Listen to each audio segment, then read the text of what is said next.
दिशाभूल करायचं मला सांगतो, तुम्ही चालू करून टेंबूचं आवर्तन चालू करून किती दिवस झाले सांगा. सांगोल्याला पाणी किती दिवस सुरुवातीला आपल्याला 15 जुलैला 15 जुलैपासून आमची मागणी होती. 28 जुलैला तुम्हाला पत्र दिलं. 31 जुलैपर्यंत तुम्ही पाणी सोडावं ही आमची अपेक्षा होती. मग आम्ही काय म्हटलं, तुम्हाला 31 जुलैला नाही सोडल्यावर आम्ही 3 तारखेला उपोषण करतो. हेच उपोषण 3 तारखेला होणार होतं. त्यावेळी तुम्ही आम्हाला काय उत्तर दिलं, 5 तारखेला आम्ही व्यवस्था लावलेली आहे, पाणी सुटतं. हे तुमचं उत्तर. 5 तारखेला आलं का पाणी? 8ला आलं. 8ला किती गावात आलं पाणी? दुधेबाईत विचारावं किती आलं विकास भाऊ पाणी? किती आलंय सांगा की.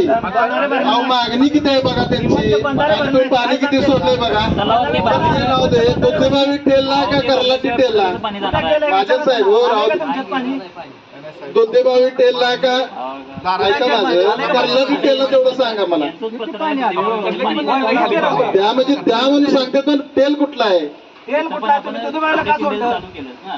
तुम्ही एवढे पुढे खंडी नाही तर कर्लाटी टेल आहे. मागणी सगळीकडची आहे तालुक्यातली. पण तुम्ही काय उत्तर दिलं तर आम्हाला टेल पासून हेडपर्यंत. मग आपण चालू करण्याचं हे केलं होतं. पण तुमचा मेन मकसद काय आहे टेम्पो योजनेचा? Tail to head. शेतकऱ्यांना नाही. शेतकऱ्यांना पण तुम्ही काय ठरवलं? सगळ्या शेतकऱ्यांची मागणी असते म्हणून तुम्ही ठरवलं. विचारलं की तुम्ही म्हणताय टेल टू हेड आणि आता जाताय तुम्ही पाणी कुठे सोडलं याच्यापेक्षा आम्हाला उद्या आमच्या उद्या नाही. जोपर्यंत पाणी कवठे मंगळामध्ये कर्लाटीला पोहोचत नाही तोपर्यंत ह्यातलं कोणी उठणार नाही आणि तुम्ही ऑफिस सोडून जायचं नाही. आता काय व्हायचं ते होते. आता तुम्ही मानला सोडताय. मानला ती काय वेगळा विषय ना आमचा वेगळा आहे का?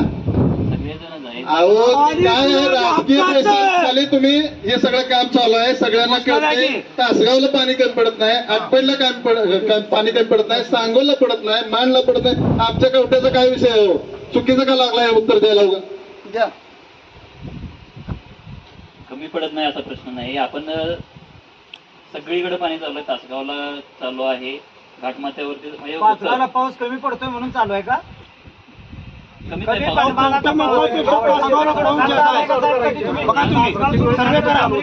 हायवे पासून खालतं जावा पूर्वेला पावसाचं पाणी मला येत नाही थेंबाचा आणि तिकडे तासगाव मध्ये बसून पावसात बसून पावसात सांगायचं सोडून त्याला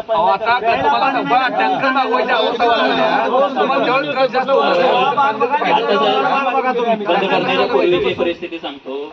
सांगोला कालवा त्याचं डिझाईन आहे. आपण नॉर्मली करतो 250 क्युसेकनं, तो 150 क्युसेकनं चालू होता. बाकी सांगू नका, मतलब माहिती आहे. पण परिस्थिती आहे ती आहे. त्याच्यामुळे क्युसिक सांगणारी म्हातारी मंडळी क्युसिक ब्युसिक काय कळत नाही. ह्याच्या एकाला क्युसिक कळतंय सांगा.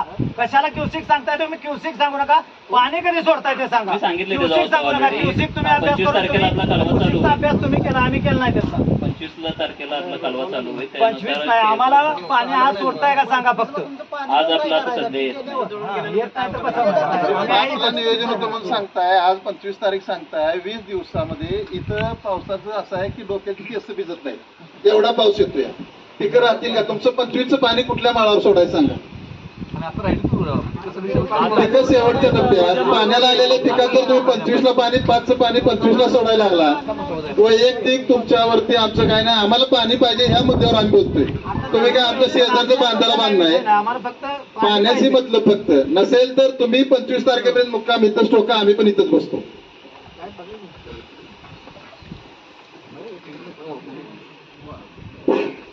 आता पाणी तिकडे साहेब 500 क्यूसेक चालू आहे का? निश्चित चालू आहे. मग त्यातलं 180 कडे घेता येत नाही. त्याचं कसं होतंय, शेवटला गेलेलं पाणी मग परत कमी केलं की परत त्याचे दिवस वाढतात. ते ओरडतात नाही. अडचण अशी आहे, काढून घेतलं तर पुढे शेवटपर्यंत पोहोचत नाही. तेवढे दिवस वाढतात. ते 10 दिवसात जेव्हा आवरणार आहे ते 20 ते 30 दिवस आवडतात. मग आपल्याला इकडं तेवढा दिवस 20 दिवसाला वाढलं मान नदी तुम्ही सोडली. नाही मान नदी सोडले तुम्ही. तलाव पाणी छोटी गाव आहे, जास्त कव्हर झाला असता नाही कमी पाणी. तलाव दिला. मान नदी आहे म्हटलं तर त्याला पाणी जादा लागतं. हे तुम्हाला माहित आहे. तुम्हाला एवढं लक्षात आलं नाही का तुम्ही इकडे का सोडलं नाही ते पाणी? इकडे छोटे छोटे ओढे आहेत, नाले भरून देतोय. त्याच्यामध्ये जास्त विसर्गानं तिथं लागते. निसर्गाचं पाणी तुम्ही अगोदर सोडायला पाहिजे होतं. अहो तुमच्या